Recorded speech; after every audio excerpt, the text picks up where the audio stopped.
The fax machine was invented in 1843. That's not a typo. 1843. Before the telephone, before the light bulb, before the Civil War. And somehow, right now, fax machines are part of a $2.2 billion global industry that's still growing. Growing.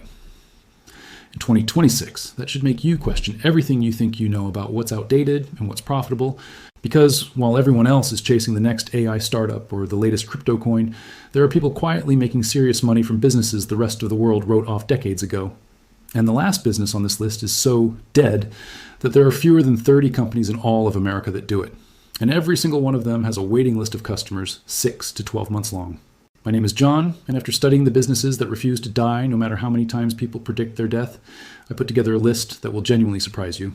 But here's the thing, I'm not just going to tell you why these businesses work, I'm going to tell you what can go wrong too, because every business on this list has a real downside, and you deserve to know both sides before you decide anything.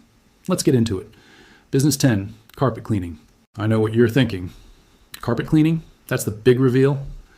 But here's the thing, the carpet cleaning industry in the United States is worth approximately $6.5 billion according to IBIS World. And the reason it's on this list is because most people assume it's dying. They look at the trend toward hardwood floors and luxury vinyl plank, and they think carpets are going away. They're not. Roughly 51% of American homes still have carpet as their primary flooring. Hotels have carpet. Offices have carpet. Apartment complexes that need to turn units between tenants have carpet. And every single one of those carpets needs to be cleaned. Operators on our sweaty startup report charging $150 to $300 per residential job and completing 4 to 6 jobs per day. Do the math. That's $600 to $800 in daily gross revenue. Monthly, solo operators report pulling in $12,000 to $25,000 with profit margins between 50% and 60% after their van payment, supplies, and insurance. You can start with a portable carpet cleaner for around $5,000 and scale to a truck-mounted unit within a year. Here's the downside. The work is physically demanding. You're dragging heavy equipment into homes and offices. You're on your knees for hours. And the busy season can mean 10-hour days for months straight. Employee turnover is high because the work isn't glamorous. And you're competing against national franchises like Stanley Steamer, who can outspend you on marketing every day of the week. But the operators who survive the first year and build a commercial client base, meaning offices, medical facilities, and property management companies, those are the ones who create a pipeline of recurring revenue that pays them whether they're awake or asleep. And recurring revenue changes everything. Business 9, fax services. This is the one I mentioned at the top, and it still blows my mind. The global fax market was valued at approximately $2.2 billion in 2023 and is projected to reach $3.2 billion by 2030, according to Grand View Research. How is that possible? 2 words: healthcare and legal. Approximately 75% of medical communications in the United States are still conducted via fax. That's not some legacy habit they're about to drop. It's a HIPAA compliance issue. Fax is considered more secure than email for transmitting patient records. And until every hospital, clinic, pharmacy, and insurance company agrees on a single digital standard, which they won't anytime soon, fax stays.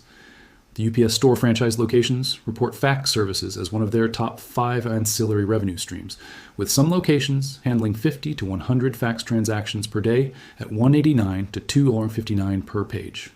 Let's do the simple math. If a location handles 75 faxes a day at an average of $2 per page, that's $150 a day, just from faxes. That's $4,500 a month, from a service that costs almost nothing to provide. The downside, you're not going to build a standalone fax empire. Nobody's out here getting rich from fax alone. The money is in offering fax as part of a broader service, like a mailbox rental store, a shipping center, or a notary office. It's a supplementary revenue stream. But it's a supplementary revenue stream that has existed for 40 years and shows absolutely no signs of stopping. Sometimes the most outdated-looking line item on your profit and loss statement is the most reliable one. Business 8, ice vending machines. These are those big standalone units you see in gas station parking lots or outside convenience stores. You walk up, put in $1 or $2, and a bag of ice drops out. No employee, no storefront, no interaction. Just ice and money. Operators on our sweaty startup report that a single well-placed ice vending machine generates $2,000 to $4,000 per month in revenue. In tourist-heavy areas, beach towns specifically, that number jumps to $6,000 or more during summer months. Operating costs are remarkably low, about $200 to $400 per month per machine for electricity and water. The catch is the upfront investment. A commercial ice vending machine from companies like Cooler Ice or Ice House America runs about $60,000 installed. That's real money, but operators report reaching full return on investment within 18 months. After that, the machine is just printing money with minimal intervention. Here's what nobody tells you about the downside: maintenance. These machines break down. Compressors fail, water lines freeze in winter, coin mechanisms jam, and vandals are a real problem in certain areas. If you're not mechanically inclined, you're paying someone $100 to $200 per service call every time something goes wrong. And location is everything. A machine in the wrong spot, say a quiet residential street instead of a high traffic commercial area, can sit there generating $500 a month, while the one 3 miles away at a busy gas station generates $4,000. Location is the difference between a fantastic investment and an expensive piece of outdoor furniture that makes ice nobody buys. But here's something that separates the operators who break even from the ones who build real wealth: the route model. You don't stop at one machine. You buy one, prove the location, dial in the maintenance schedule, and then buy a second, then a third. An operator on our sweaty startup described running 4 machines with combined monthly revenue over $14,000 and total operating costs under $1,500. That's over $12,000 a month in profit from frozen water. Think about it like this. Each machine is like a tiny employee who works 24 hours a day, never calls in sick, never asks for a raise, and sells a product that literally falls from the sky. The outdated part isn't the business model. The outdated part is the assumption that you need a fancy product to make money. Business in 7 photo booth rentals. This might sound like something from a 1990s mall, but the global photo booth market was valued at $571 million in 2023 and is projected to reach $1.1 billion by 2032, according to Market Research Future. What changed? The 360 photo booth. If you've been to a wedding, corporate gala, or brand activation event in the past 2 years, you've probably seen one. Event planners now list the 360 photo booth as the #1 most requested entertainment add-on for both weddings and corporate events. Operators on our sweaty startup report charging $1,500 to $3,000 per event, doing 3 to 5 events per weekend during peak season from May through October. Annual revenue of $180,000 or more is common, with profit margins between 65% and 70%. And the initial investment? You can get started with a DSLR-based booth for as little as $3,500. One operator on our small business described reaching $8,000 a month within 6 months of starting. The downside is the seasonality. Peak season runs roughly May to October, meaning you need to hustle during those months and either find corporate clients for the off-season or accept the income gap from November through April. You're also working weekends almost exclusively, which means your social life takes a hit. And the market is getting competitive. 5 years ago, you might have been the only photo booth company in your city. Now there might be 20. The operators who win are the ones who specialize, whether that's corporate events, which pay more and are less seasonal, or luxury weddings, where the experience justifies a premium price. Here's a pattern I want you to notice. Every single business we've covered so far has one thing in common. They're not dying. They're being overlooked. And there's a massive difference between those two things. Morgan Housel wrote in Same as Ever that the most important things in the economy never change. People need clean floors. Businesses need to send documents. Everyone buys ice. Everyone celebrates milestones. The demand isn't going anywhere. The only thing that changes is who's willing to serve it. And right now, most people aren't willing. That's the gap. Business 6, pawn shops. Pawn shops have been around since ancient China, literally thousands of years. And the U.S. pawn industry is valued at approximately $14.5 billion, according to IBIS World. There are roughly 10,000 to 11,000 pawn shops across the country. But here's the part most people miss. Pawn shops don't make most of their money selling stuff. They make it from loans. The average pawn loan is about $150 with a typical term of 30 days. And interest rates range from 10% to 25% per month, depending on the state. A pawn shop owner in Texas shared on a Heart Small Business that his single location generates $400,000 to $600,000 per year in revenue, with net margins around 20% to 25%. And here's what most people don't realize. Pawn shops are counter-cyclical. When the economy tanks, pawn shops thrive. They performed well during the 2008 recession. They performed well during COVID. When people need quick cash and can't qualify for a bank loan, they walk into a pawn shop. That's a built-in economic hedge that most businesses simply don't have. The downside is real, though. You need significant working capital to fund all those loans. You're dealing with stolen merchandise risk, which means strict compliance with local law enforcement reporting requirements. Inventory management is complex because every item is unique, and the public perception of pawn shops is, let's be honest, not great. You'll spend time explaining to family and friends that you're not running some shady back alley operation. But the operators who run clean, well-lit professional shops in good locations consistently outperform most retail businesses on a per square foot basis. Walker Deibel talks about this in Buy Then Build. Sometimes the smartest move isn't starting something new, it's buying something that already works. One pawn shop operator described buying an existing shop for $150,000 and seeing full return on investment within 2 years. Business 5, Film Photography Labs. Here's one that makes everyone do a double take. Film photography is not only alive, it's growing. The global film developing service market was valued at approximately $1.8 billion in 2025 and is projected to grow at a compound annual growth rate of 5.4% through 2034. There are over 42 million active film camera users worldwide, with a 9.2% year-over-year increase in film roll sales estimated for 2025. And the demographic driving this? Ages 18 to 35. The same generation that grew up digital is now deliberately choosing analog. It's the same phenomenon you see in vinyl records and handwritten letters. People crave the tangible, the imperfect, the slow. And here's the opportunity that almost nobody is talking about. There's a genuine shortage of quality film labs in many regions. The barrier to entry, the specialized equipment, the chemical processing knowledge, the technical precision, all of that is actually your moat. It keeps out casual competitors who would undercut you. Revenue comes from multiple streams: developing, scanning, prints, film sales, and even workshops where you teach people how to shoot film. The downside? The learning curve is steep. Chemical processing requires precision, and one bad batch can ruin dozens of customers' irreplaceable photos. That's not a Yelp review. That's someone's wedding memories gone forever. Equipment maintenance is constant, and the specialized machines aren't cheap to repair or replace. And because film photography is ultimately a hobbyist market, you're sensitive to economic downturns. When money gets tight, hobbies are the first thing people cut. But the labs that build a loyal community, the ones that host analog meetups and position themselves as creative hubs rather than just processing centers, those are the ones that thrive even when the broader economy doesn't. And here's something almost nobody tells you about businesses like these. The businesses that look the most outdated often have the least competition. Think about it. Every business school graduate is trying to build the next SaaS platform or marketplace app. Nobody's lining up to open a film lab or a pawn shop. That gap between perceived obsolescence and actual demand is where the money hides, every single time. Business 4, direct mail marketing. This one makes digital marketers physically cringe, and that's exactly why it works. The direct mail industry in the United States generates approximately $44 billion annually, according to USPS data. $44 billion from physical mail in the age of email and social media ads. And here's the stat that changes everything. Direct mail response rates average 4.4%, according to the Data and Marketing Association. Email response rates, 0.2%. That's a 37 to 1 difference. When everyone shifted to digital, physical mailboxes got emptier. And when physical mailboxes got emptier, the mail that did arrive started getting more attention. It's the classic contrarian play. Do what everyone else stopped doing.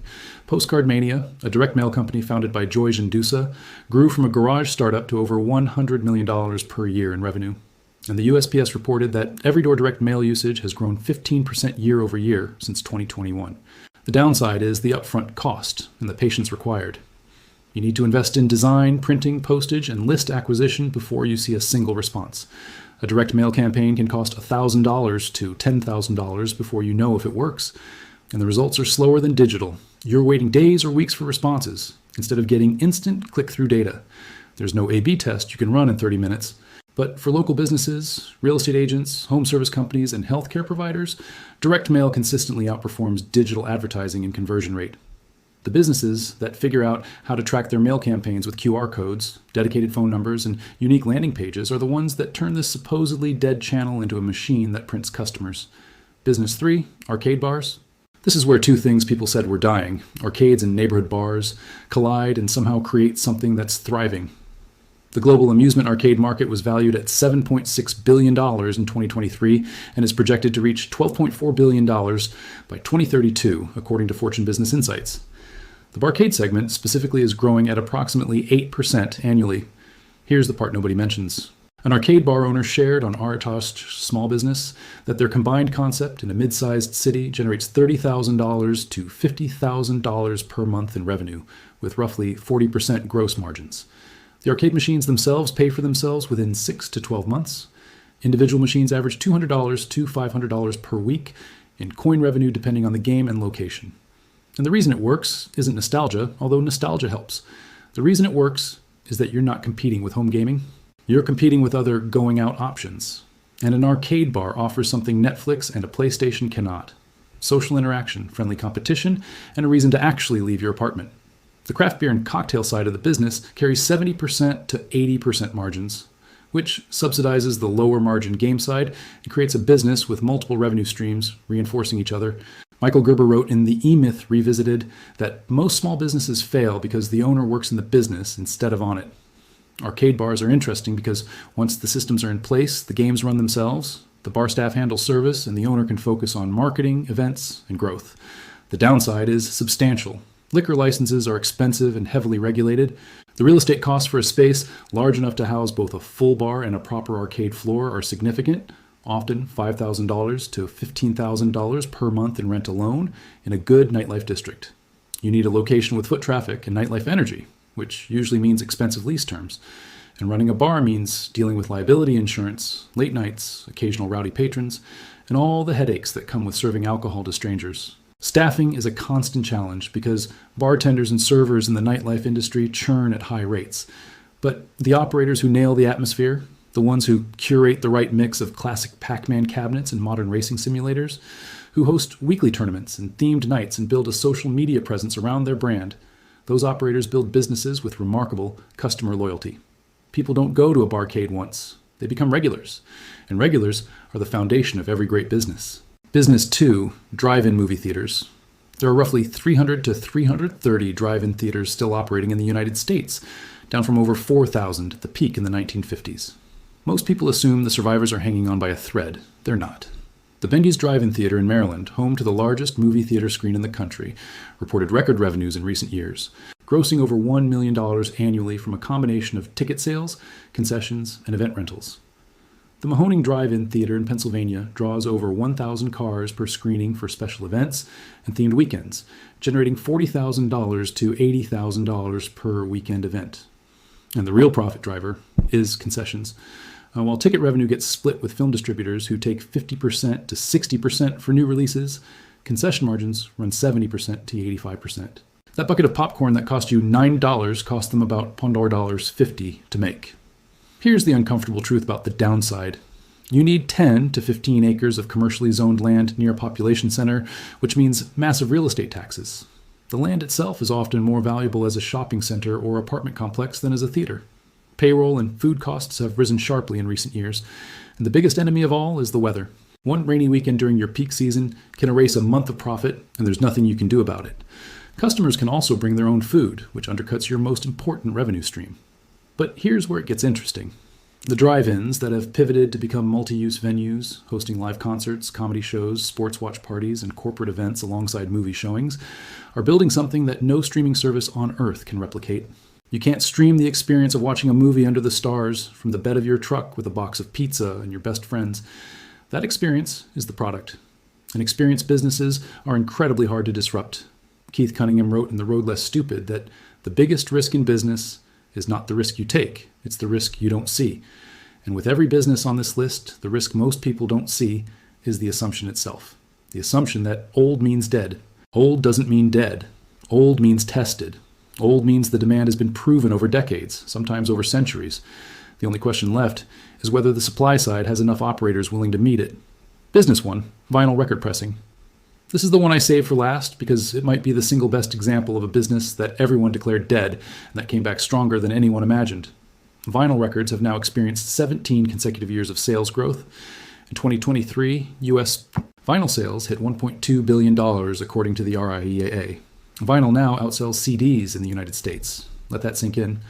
The format that was declared obsolete when CDs arrived in the 1980s and declared obsolete again when streaming arrived in the 2010s now outsells its supposed replacement.